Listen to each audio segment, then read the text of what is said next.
Did you know Jamaica once had a full train system running across the island? Let me show you what happened to it. In 1845, Jamaica became the first country in the Caribbean and the second in the entire Western Hemisphere after the US to launch a railway. It started from Kingston to Spanish Town, then expanded all the way to Montego Bay, Port Antonio, and Iwarton.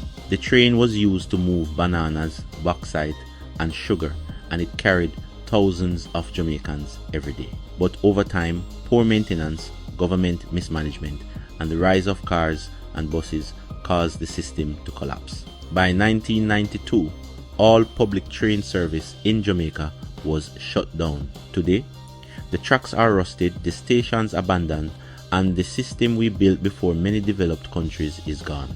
Jamaica had the vision, the technology, and the leadership, but we let it crumble. Follow for more Alpha Facts and subscribe to my YouTube for the full breakdown of what they never taught us in school.